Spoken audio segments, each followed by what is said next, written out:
Morning, everyone. Welcome back to Sanhedrin.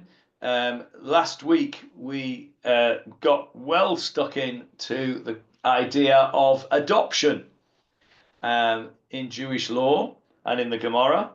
The Gemarah basically is trying to prove to us that somebody who raises a child, let's put it that way, raises a child, it's as if they have given birth to him, which raised the question about adoption. That's how we got to that.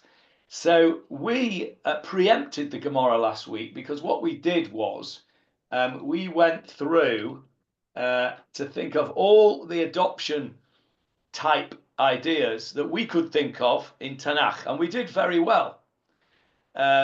And we got nearly all of them. What we're going to do now is we're going to see that the Gemarah actually brings a few proofs, most of which we got ourselves, but we'll be able to go through them and see what the Gemarah says about them. And then there's one or so that we didn't get because it's really obscure. And we'll see, it's quite interesting what we can learn from that. And then if we've time at the end, we will actually look at the concept of adoption in Jewish law and in Israeli law, because there is a conflict there. We don't live in a Torah state, much to the disappointment of certain groups of our brothers.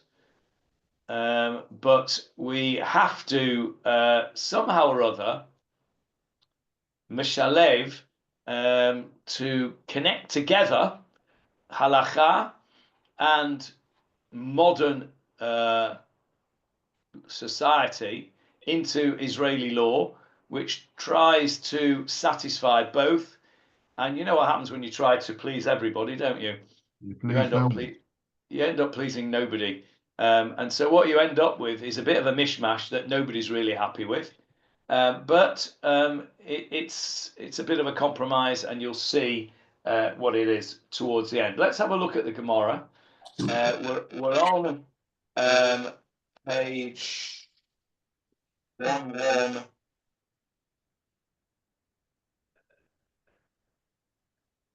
I think. That's there. 1-2, I think. 1-1-2 in the stands out. You've got stands out, haven't you? It's 19. It's 19b towards the bottom in the Vilna Shas. Let's put it on the screen for you. Okay, there it is. All right. So this is where we got to. We all came from this mixed up pasuk where we were told that Michal had borne 5 children to Adriel. And of course, that wasn't true. This came up in our Tanakh Shir on Sunday, didn't it? That we were talking about Michal and Meirav. Why were we talking about that? Oh, yes, because we learned in Tanakh on Sunday that David took his 2 wives and went to Hebron. And do you remember the 2 wives that it mentions in the Tanakh? It's not Meirav and Michal, was it? No, it was. It was Abigail, Yeah.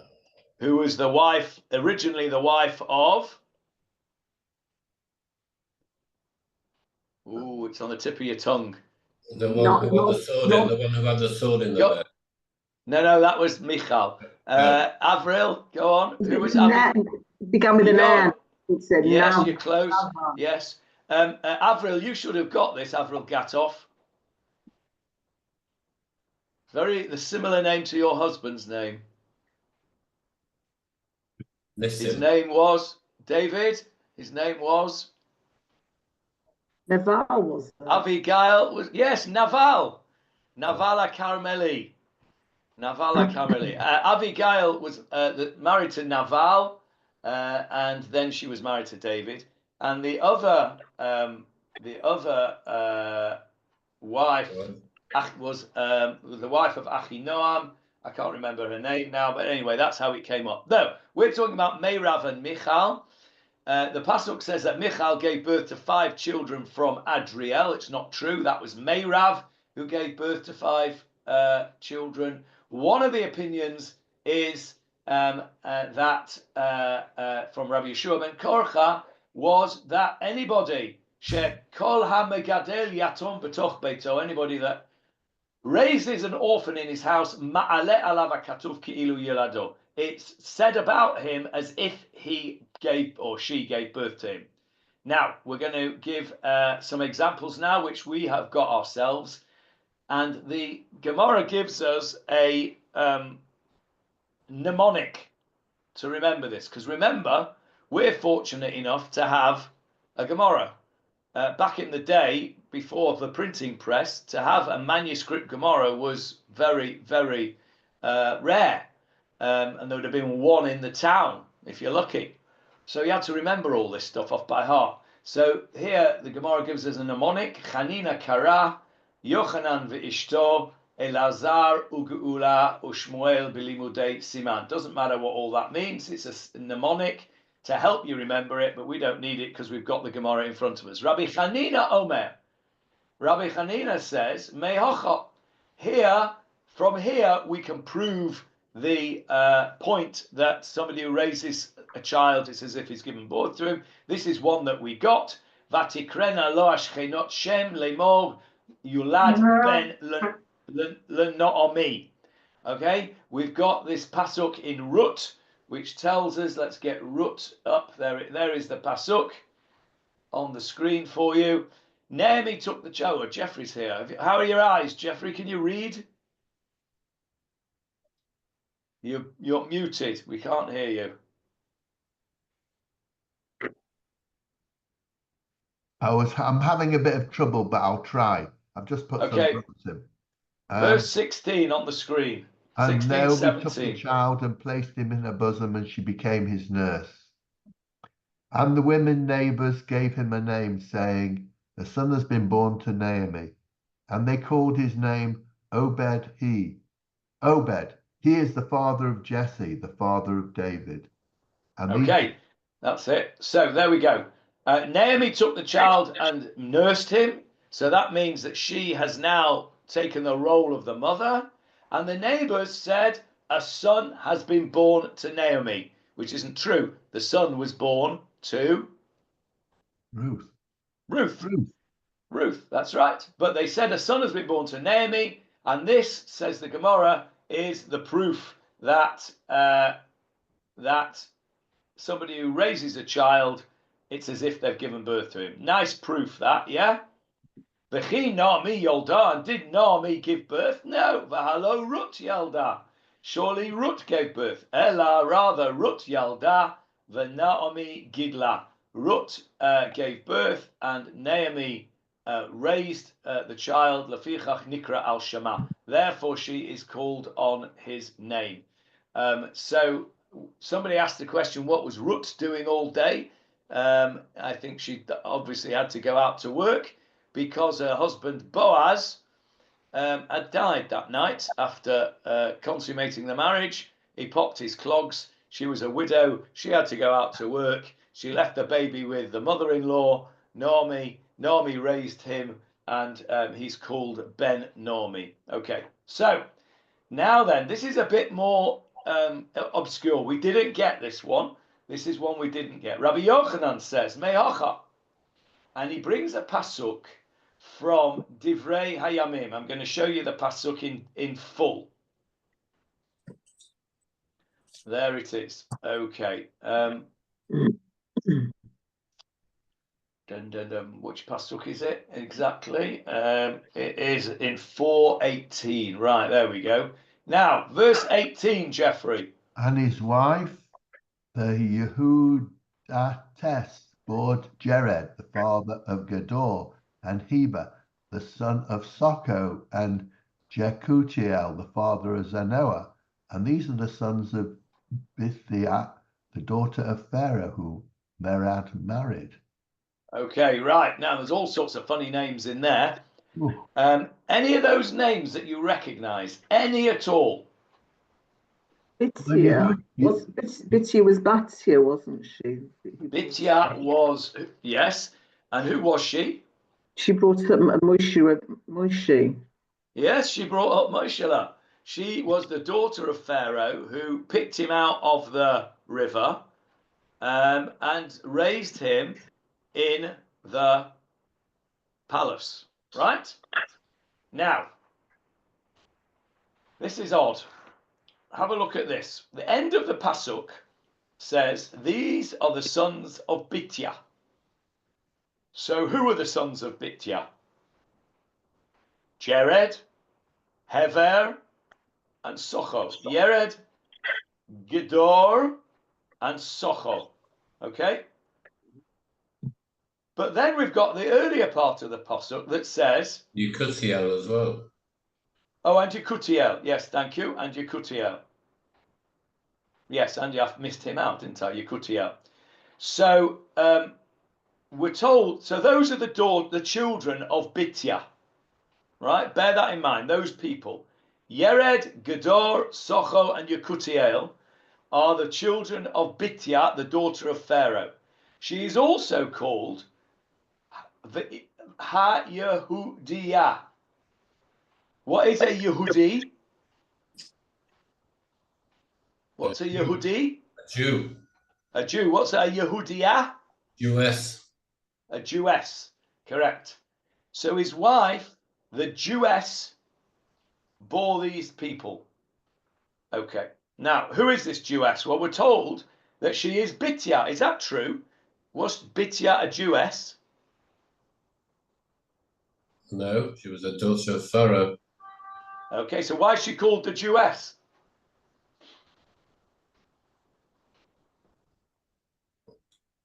Because she had a child. She had Moshe. Because she, okay, go on. She looked brought up after Moshe. She looked after Moshe. She was the guardian of Moshe.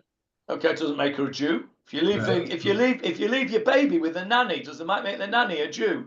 No, but that's what they called her because she looked after a Jewish baby. All right. Okay, that's a fair answer. It's not the right one, but it's a fair answer. Go on, Avril Links. No, I have no idea. Anybody else? Suggestion why she's called the Jewess? Is it possible that her mother was Jewish? No. I'm going to take you to a Gemarah now. There we go. On the screen for you is Gemarah Megillah. Gemarah Megillah. Okay, this is, here we go. Amai karela le Yehudia? Why is she called a Jewess? The Gemarah in Megillah asks our question. Al shum shekafra ba'avodat zara.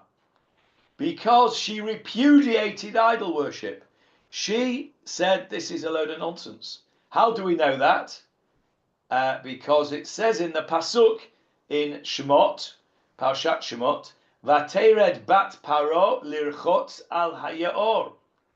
And she went down, the daughter of Pharaoh went down to wash, purify herself by the river or in the river. And Omar Rabbi Yochanan, and Rabbi Yochanan says, remember it's Rabbi Yochanan's the same Rabbi Yochanan of our Gemarah here that's giving us this peculiar thing about adoption. Omar Rabbi Yochanan says, Sheyarda lirchutz migilule beit aviha. She went down to wash and purify herself from the idols of her father's house. So in other words, she went down to where? The mikveh. The mikveh. She went to the mikveh because she'd been in a house full of idol worship and she herself repudiated idol worship and she went down to the mikveh. How do you become a Jewess? You go to the mikveh. You go to the mikveh, and one other thing. You give up all your previous allegiances to other worship. Correct. 100% right, Avril. All it takes to become a Jewess is for you to give up your allegiances, are beautifully put, give up your allegiances to all other gods and religions, to accept God and to be Mekabel Ol Malchut Shemaim, to accept upon yourself the Torah, and that you will do your best to keep the Torah, and mikvah. That's all it takes to become a Jew or a Jewess. To become a Jew, you need a bris as well. But when we're talking about a woman, that's all she needs. So all that palaver that the base didn't make you go through and go and live with somebody for, 5 years and to put you through the hoops and ask you ridiculous questions and what's the bracha for chocolate and be told that it's hot eights because of cocoa bean grows on a tree and all that nonsense that you have to go through is entirely superfluous. That is purely designed to test you to see whether you accept the Torah. It's a big bone of contention here in Israel that the Batei Din, they're not as bad as they are in the UK, but they're not pleasant. They don't make it easy. They don't make it simple. They don't make it even a pleasant experience. And there's no need for it, because in order to become a Jewess, you have to genuinely accept Ol Malchut Shemaim and go to the mikveh. And so this is exactly what Bitya did. She went to the mikveh. Clearly, she rejected her father's idol worship, because otherwise she wouldn't have gone to the mikveh. And there she is called Yehudiah. She's given the title Yehudiah. So this is referring to Bitya. Now, this is where it gets interesting. Let's go back to Divrei Hayamim. Right, I'm going to ask you, Jeffrey, to read those difficult names again for us. Verse 18.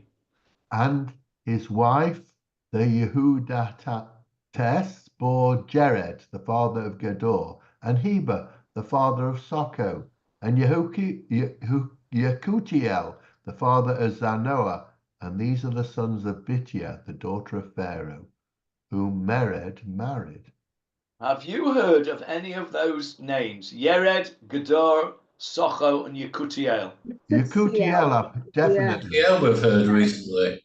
Yekutiel. We have a Yekutiel. Oh no, I think we have a Yekutiel in our shul. He may be Ben Yekutiel. I'm not sure. I've got a great Yekutiel, a great nephew, Yekutiel. Yeah? Yeah, one of Rafi's boys. Okay. Yekutiel in our shul, John Cosgrove. Oh, yeah. Yeah, that's how I heard. Yeah, that's how I know it. Yeah. I think John Cosgrove is Yekutiel. Yeah, but I've heard the name. I've not in your shul, and I've heard the name somewhere in. I've read it is a name.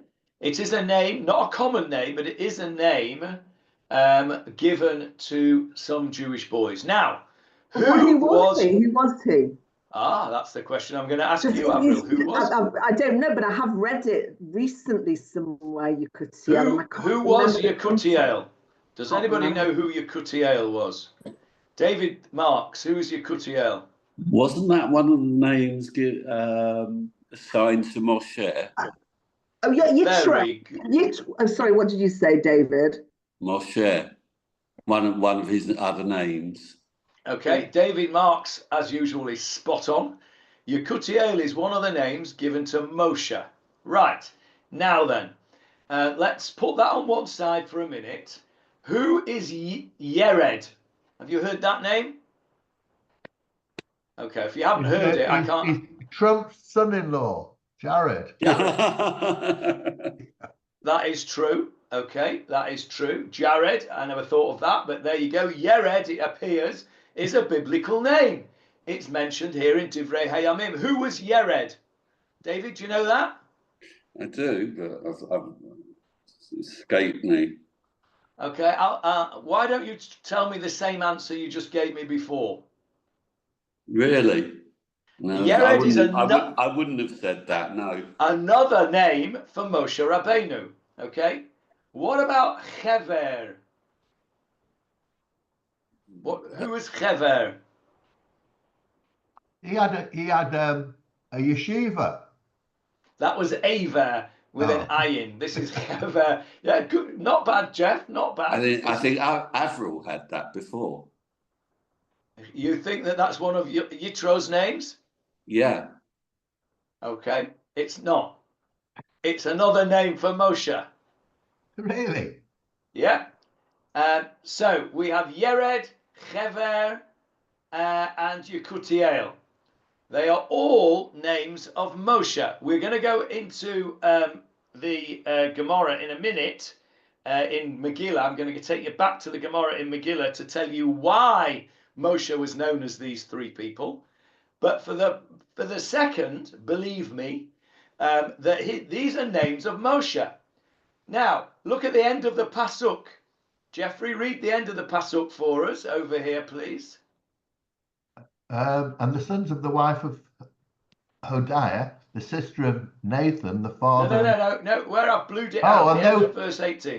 And these are the sons of Bitya, and the daughter of Pharaoh, who Jered married. Now, if all those names are the names of Moshe, is that true? Are those children, i.e. Moshe, was he the son of Bitya, the daughter of Pharaoh? No, he wasn't. But who was he the son of? Who gave birth to him? Yocheved. Yocheved. So why does it say that that these are the sons of Bitya? And Moshe was the son of Bitya. And this is not those proof. Let's go back to the Gemara for a second, and then I'll take you to the Megillah again. Here's the Gemarah Sanhedrin. The Yochanan says, I'm not hearing you, Johnny. Not hearing me. No, it's in a mess. Oh, that's the first time that's happened for ages. I need Michael Krause's thumb. Where is the thumb? Oh, we're back. Okay. Back. The reason it's not happened for a very long time, by the way, is because I upgraded my internet. So that's good. Anyway, right, can you hear me now? Yeah. So Rabbi Yochanan says, Mehacha, this is where we learn the proof from. V'ishtoha Yehudiyah, Yolda et Jered, Avi Gedor, etc. You're meant to know the rest of that pasuk from Divrei Hayamim, which of course you did. Everybody knows Divrei Hayamim, of course, off by heart. And Eile b'nei Bitya bat Paro asher lakach lo mered. And then, you're meant to know that Bitya gave birth to these, but he didn't give birth. By the way, the Gemara here says, who was Mered? Have you heard of that name, Mered? Don't look on the screen. Have you heard of Mered? What does the word Mered mean? What if I said the words Mered bar Kochba? An uprising or something. Sort of, yeah. David, Mered? Rebellion. Rebellion, yeah. The Bar Kochba rebellion is known as Mered Bar Kochba. And so the Gemara tells us who this Mered was. Mered ze Kalev. Who was Kalev? One of the spies. Kalev ben Yefuna, one of the spies. And what did he do to get the name Mered, rebellion?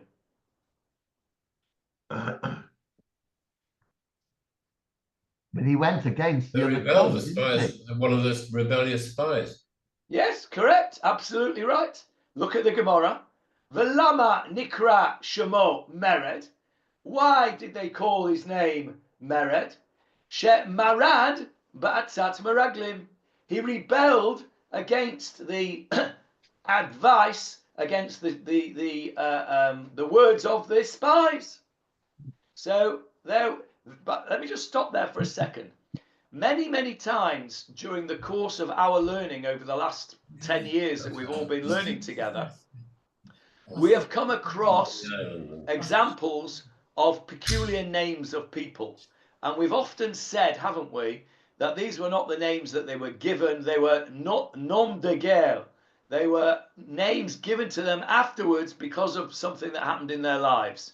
The example that I always give is the one from the beginning of Sefer Rut, Megillat Rut, with the names of Rut and Orpah's husband. Can you remember what they were called? These are my favourite nom de guerre. Wasn't one Onan? Oh, Was it no, Onan? that was the names were changed. Yeah, well, one sec, Jeffrey. You're thinking of Onan was the son of Yehuda. Heir of Onan were the sons of Yehuda.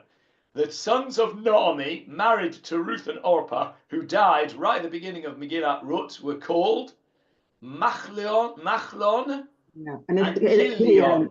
Kilion. Yeah. And what do their names mean? Machlon, what's Machala? Mikol Nega Machala. It's like a plague or illness. Illness, correct. Illness, Nega Machala. We ask HaKadosh Baruch Hu to save our soldiers. Mikol Nega Machala. Mikol Tzara V'Tzuka. Mikol Nega Machala. Machala means illness. Kilion was his brother. What's that come from? Kala, meaning not bride. What does Vayechulu mean? Vayechulu Hashamayim V'Haaretz. Completion or finished. So Kilion means finished, done in, end of, right? It means basically finished. Who would call your child sickness and destruction? Nobody. Nobody's going to give. Those weren't their real names. They were probably called Chaim and Yankel, right? But because they died young, they got known as Machlon and Kilion. Over here on our Gemarah, Kalev was his name. Well, it's a bit of a strange name to give him as well, because what's a Kelev? Dog. A dog. Why would you give your kid that name? I don't know. But anyway, Kalev is the name we know him as. What should we call it? Divrei Yamin Chronicles refers to him as Mered. Why? He got that name. That was his nom de guerre because he rebelled against the Meraglim. And so now we go back to the context. V'chi Bitya Yalda, and did Bitya give birth to all these people? Jered, Hever, and what was the third one? Yekutiel, which are all Moshe. No, of course she didn't. V'halo Yocheved Yalda. We were told already. Yocheved gave birth. Ela Yocheved Yalda uBitya Gidla. Yocheved gave birth and Bitya brought him up. Lefichach Nikra al Shema. A nice proof from Rabbi Yochanan, right? Nice proof. Right, let's go, while we're at it, back to the Megillah, not the Megillah, back to Gemarah Megillah, and let's have a look at why these names were given to Moshe. These were Moshe's nom de guerre. Okay, let's have a look. They're not mentioned in the Torah anywhere, are they? Not to my knowledge. Right. Certainly not in Chamishei Chumshei Torah. They're mentioned in Tanakh, obviously, because they're here in Divrei Hayamim. But they're not in the Torah as far as I know. Let's have a look at the Gemarah. Gemarah says, Jered, Jared, Ze Moshe, this is Moshe. V'lama nikra shemo Jered. Why is he called Jered? What does Jered mean? What's the root of that word? Coming down, is it? Coming down. Okay, without looking on in the screen, why do you think he was called coming down?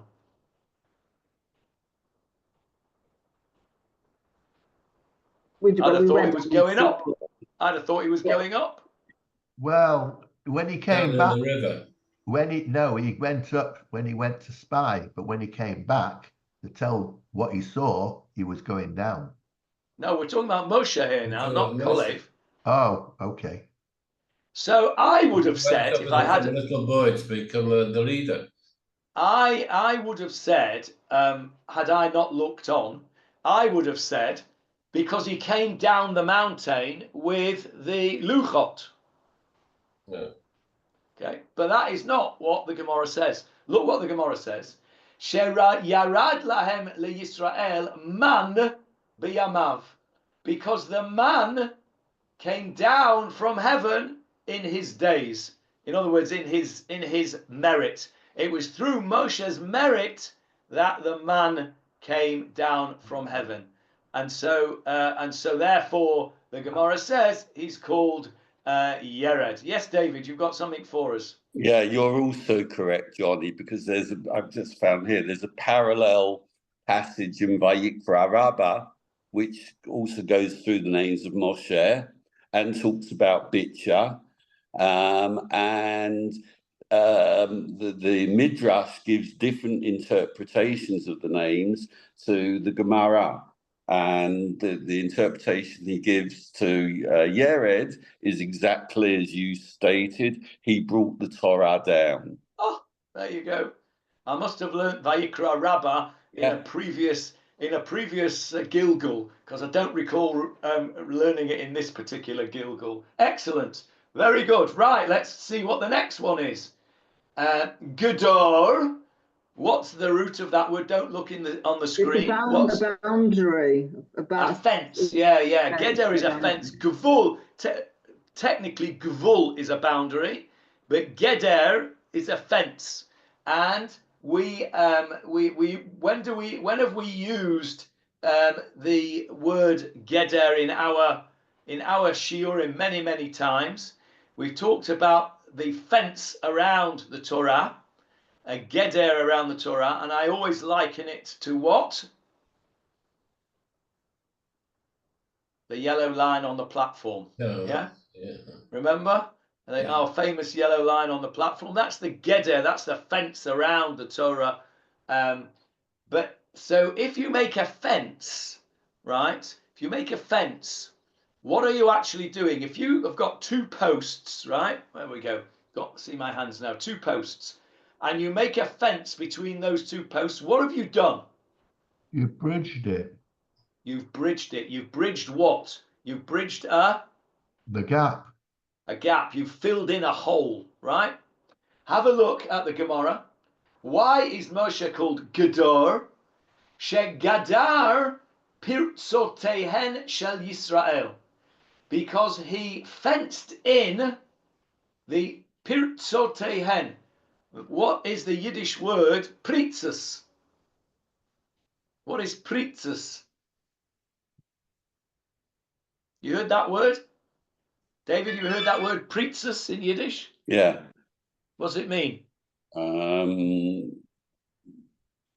Someone trying to break through a boundary. Yeah, it means somebody who's broken through the boundary.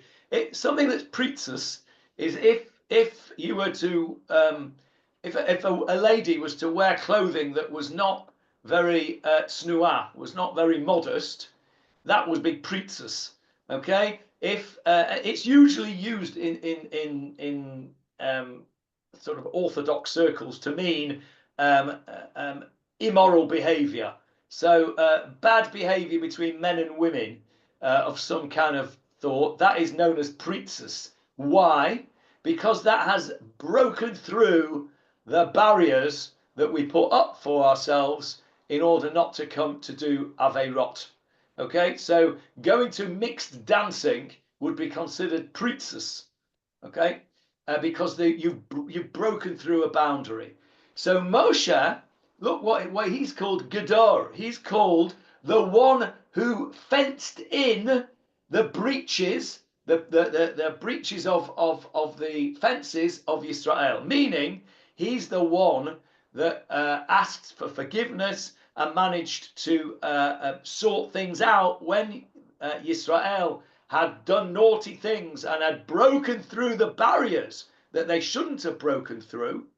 Moshe is the one that fences them off and manages to sort them out and bring them back into the fold, if you like, on this side of the fence. So he's called Gedor.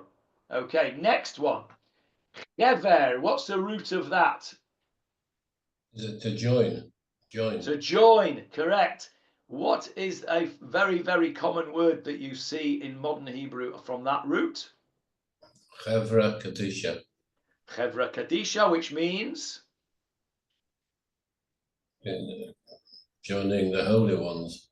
When joining, yeah, what is a Hevra? What is a Hevra? Friends, a friend. Okay, Friend. the root is chaver, friend. Yeah, chaver is a friend. Chevra means society Yes. or a group of people. What is a society? How would you define a society? It's a group of people who are joined together in some manner. They have some kind of common purpose.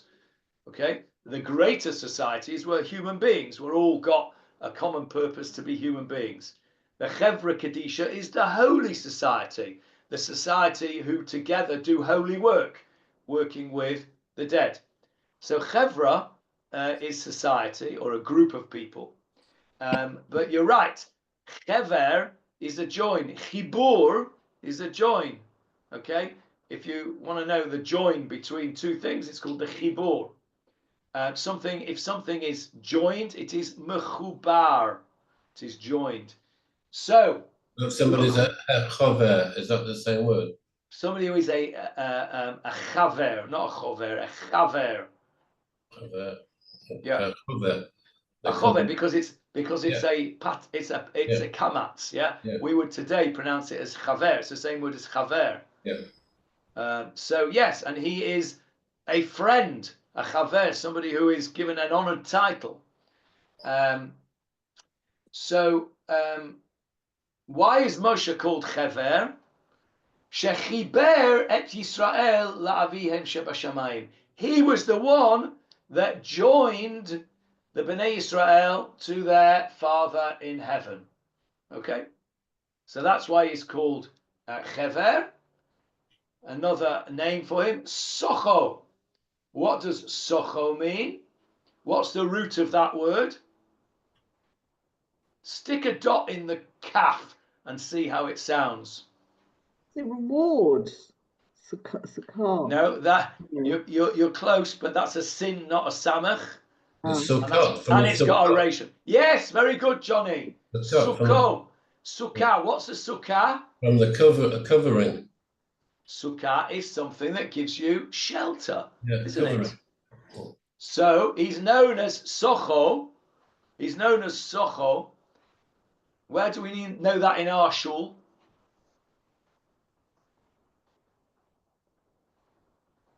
Who's got the name, similar name to that in our shul? Socho. Suchi, Michael Suchi. Michael Suchi and Shuli Suchi. Yes, Suchi, same name. So Moshe was called Socho. Why? Shena'aseh lahem leYisrael kesukkah. He was like a sukkah to Bnei Israel. How was he like a sukkah? What does a sukkah do for you? So he said it shelters you. Shelters you, and he sheltered Yisrael. He sheltered Yisrael. Okay, and not finally, a penultimate name he's given is Yekutiel. How is he called Yekutiel? Let's break that down. The Gemarah does it for. Shekivu Yisrael. Kivu. What's that word kivu? What's the root of that? Fixed. No, that's keva with a vet and an ayin. This is kuf vav. Vav. Alive. Oh no. No, Kav is a line. Kav is a line. I'll give you a clue. Try taking the shin out, because that just means that, and replace it with a taf and see what you've got.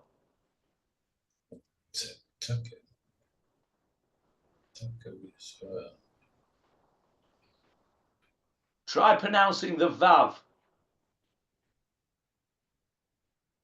Tikva. Come on. Tikva. Well done, Avril. Tikva, which means hope. Shekavu Yisrael. That God hoped or trusted lakel to God biyamav in his days.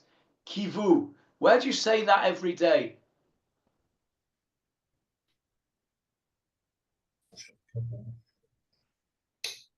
Three times a day at least, probably more. Actually, it is more. But I've just told you it's in the Amida.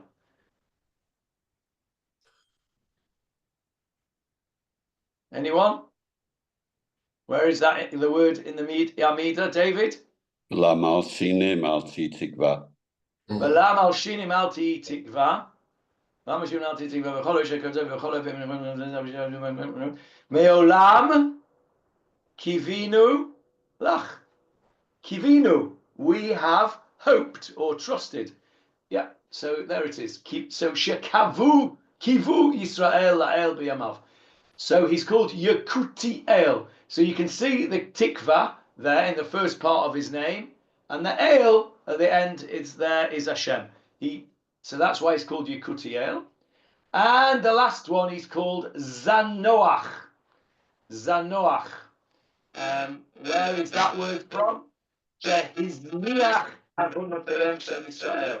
He caused to be Zonach means to throw away, to be. Can't hear you, Johnny. Sound's gone again. Gone again? Oh, this is no good. I wonder why this is happening today. Michael, go. I need to bring them back again to fix it. Can you hear me yet? Michael Klaus, where's your thumb? Yes. No, Michael's not happy yet. Now he's happy. Okay.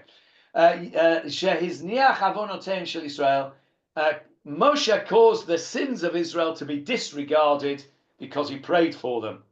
All right. So there we go. That's the reason that Moshe is given all of those names. We brought that down here because Moshe was the son of Bitya. No, he wasn't. He was actually the son of Yocheved, but he's called the son of Bitya because she brought him up. Right, next bit of Gemarah in Megillah. We're still in Megillah. Now, if you look at the Pasuk, let's go back to the Pasuk. Verse 18 for us again, Jeffrey, if you were with us. No, Jeffrey's asleep. Okay, and his wife, the Yehudaitess, bore Jered, the father of Gedor, Hever, the father of Socho, Yekutiel, the father of Zonach. Wait a minute, we've just said that all of these people are all Moshe. So what's going on here? Why is he called Avi, the father of all these people? Either Jered is Moshe. Moshe cannot be the father of Gedor if Gedor is Moshe. Correct me if I'm wrong. Moshe cannot be his own father. So what's going on? This pasuk is another one of our mixed up psukim. It's all over the place. First of all, we've got names we've never heard of Moshe. And now we've called Moshe as the son of Moshe. What's going on? Sephardi's called the sons the same name as the father. They do, but we know that the names of Moshe's children, he only had two. What were they called? Names of the sons of Moshe?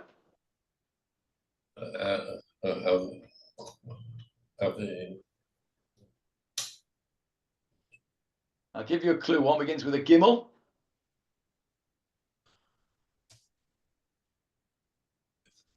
And one begins with an ayin, I think. Yes.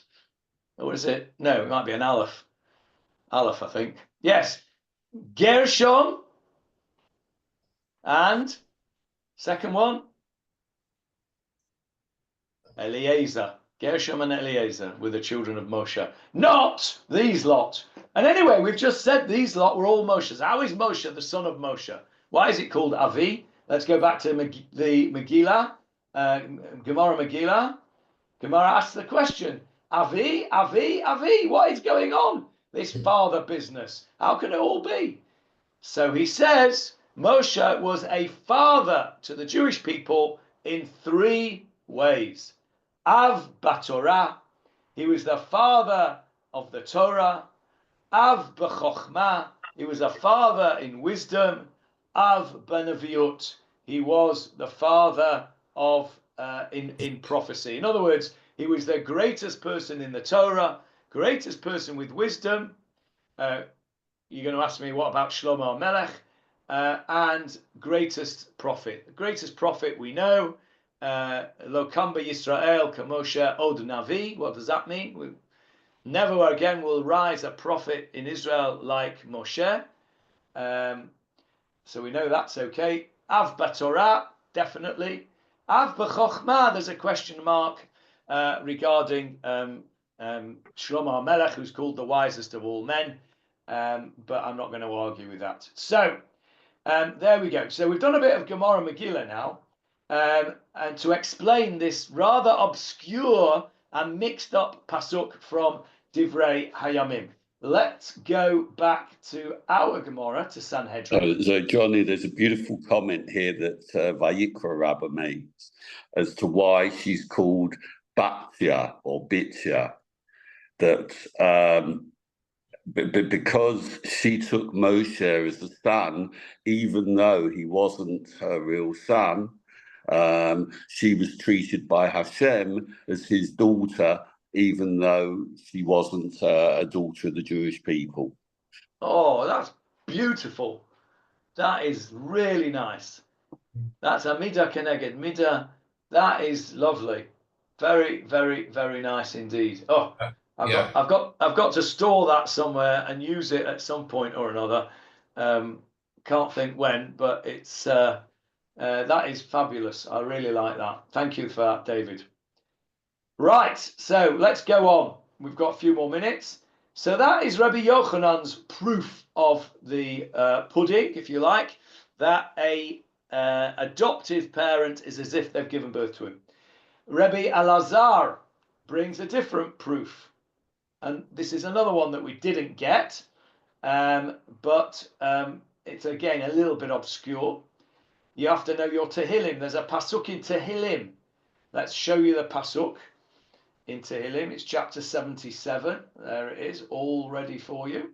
Verse 16 on the screen, Jeffrey, please. You redeemed your people with your arm, the sons of Jacob and Joseph forever. Stop there. Okay. What is Joseph doing in there? You redeemed your people with your arm, the sons of Jacob and Joseph. The sons of Joseph, correct me if I'm wrong, are the sons of Jacob. What are we adding by saying and Joseph? Because if God has redeemed the sons of Jacob, by definition, he has redeemed the sons of Joseph, because the sons of Joseph are also the sons of Jacob. They are descendants of Jacob. So what's going on? Why is Joseph in that pasuk? Any suggestions?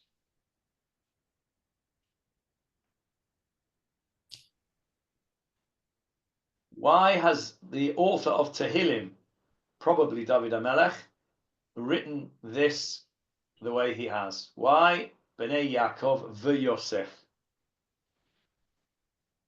Well, the Something Gemara to asks, do with when he was in Egypt, I presume. oh yes, go on. What did he do in Egypt? He ruled it with his arm. He ruled it, okay. And what did he achieve during that ruling? He made peace with his brothers. He did. And what did he do for his brothers?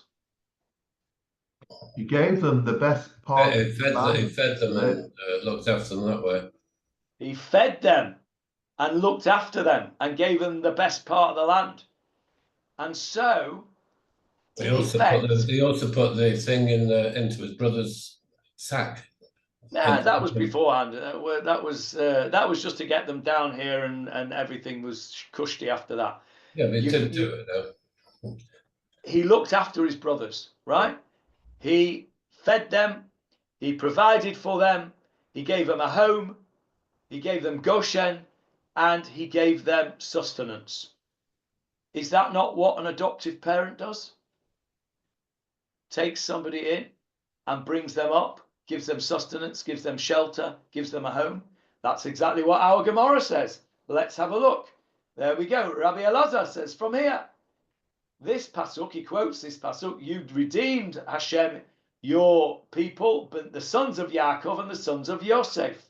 V'chi Yosef Yalad, did Joseph give birth to these sons of Jacob? No. Hello, Yaakov Yalad. So Reuven, Shimon, Levi, Yehuda, Yisachar, Zebulun, Gad, Asher, Dan, Naphtali, and Binyamin were not the children of Yosef. They were the children of Yaakov. Ella, rather, Yaakov Yalad, Jacob gave birth, the Yosef Kilkel. What's the root of that word, or what modern Hebrew word do we know from that?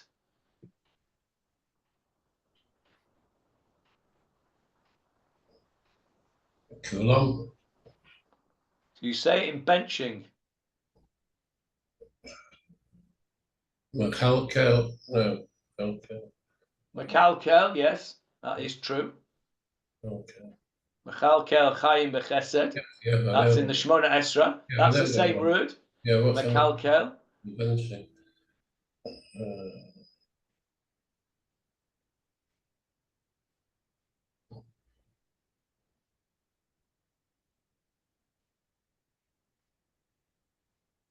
I can't think. Okay.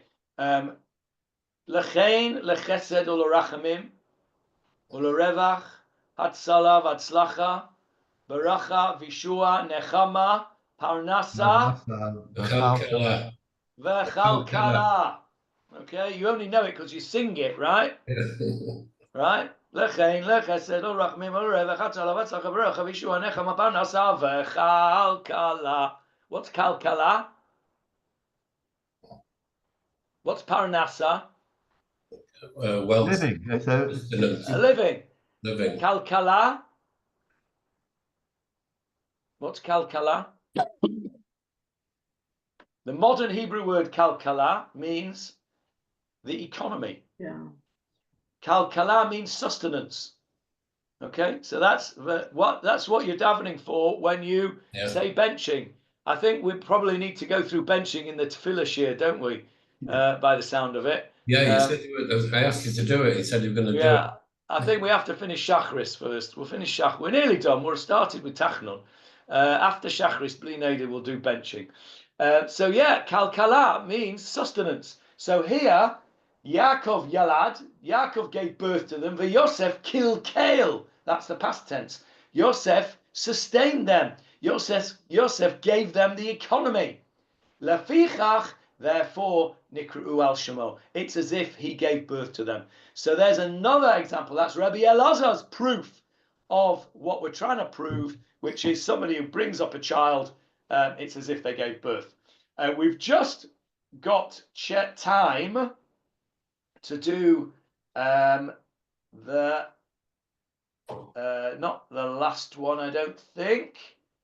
Maybe the last one directly. Amar Rabbi Shmuel bar Nachmani, Amar Rabbi Yonatan. This chap says, Kol hamelamed ben chaveiro Torah ma'ale elav katuv ki'ilu yilado. A different story now. First of all, we said somebody who brings up a child, it's as if he has given birth to him. Now we're saying anybody who teaches a child Torah, it's as if he's brought him up.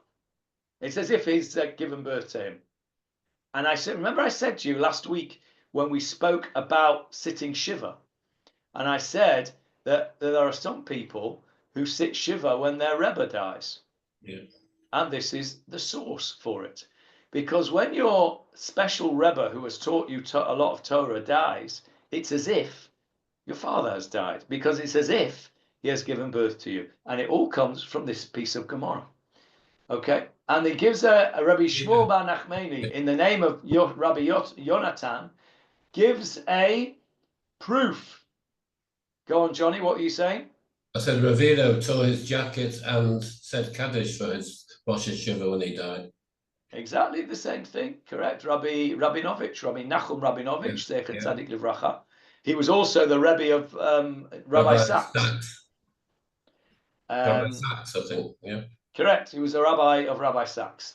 So he gives a proof, and he brings a proof from... He gave Rabbi Sachs to Micha. Yes, he did. He did. He was a great man. I never had the merit to meet him, but I think I've told you this before, when I went to meet Rabbi Sachs with Ravido, they spent a considerable amount of time, the two of them, comparing Rabbi Rabinovich stories between them. It was very interesting to listen. Yes, Jeffrey. Was he any relation to the Rabinovich in Manchester? Probably. Probably all connected one way or another. I don't know for sure. But Rav Rabinovich was Canadian. Okay, I don't know. The Rabinovich family in Manchester was a big family, big rabbinic family.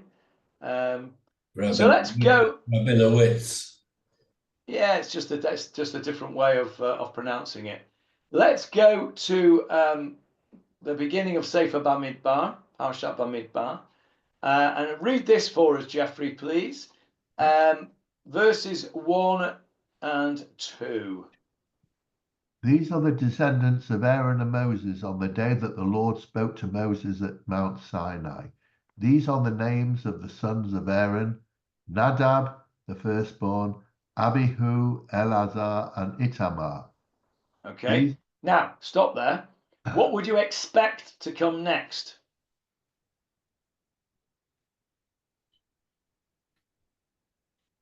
Read the first pasuk again and then tell me what you'd expect to come next. Well, you'd expect that Moses' sons would be then. You would. Yeah. And they're not there. No. They're not there. And of course, very famously, Rashi asks that question. There's the Rashi on the screen for you. Is that too small for you to read that box? Okay, Jeffrey? just about. Okay, I've got a bigger screen today. These are the descendants of Moses and Aaron. Yet only the sons of Aaron are mentioned. However, they are considered descendants of Moses because he taught them Torah. This teaches us that whoever teaches Torah to the son of his fellow man, Scripture regards it if he has begotten him. And look at the quote where it comes from in brackets. Sanhedrin 19b. Which is our Gemarah. That is exactly our Gemarah. So Rashi there, very famous Rashi, is quoting our Gemarah. So that's a nice thing to end on. Rashi quoting our Gemarah, and the fact that somebody who teaches you Torah, it's as if they are your parent. So we never actually got round to talking about the adoption laws in Judaism and in Israel, but Ezrat Hashem next time, which will not be next week because I shall be away in the holy city of Manchester, and please God, the week after we will talk about the adoption laws in Israel and the adoption in Halakha. So what have we done today? We've done a lot. We showed various different proofs of adoption being a positive thing. We looked at Ruth, which we'd already gone through. We did a whole lot in Divrei Hayamim. We found out why Bitya was called a Jewess, and a beautiful idea from the Vayikra Rabbah, that she's called Bitya or Batya because she took on a child who wasn't hers, so God took on her who wasn't really her child, at least originally. Beautiful idea. We went through all these names of Moshe and Kalev and looked at why they were called these names, and we saw that. And then we had a look at Yosef and the idea that Yosef sustained his brothers, and somebody who sustains you, who gives you parnasa, is also considered somebody as if you've born you. And then finally we said somebody who teaches you Torah, you've got to give them as much respect as the person that actually gave birth to you. And we said that Rabbi Do taught Kriya and sat Shiva for Rabbi Rabinovich. Okay, any questions on today's very full shiur today? Any questions? Okay, see you all in a week or two.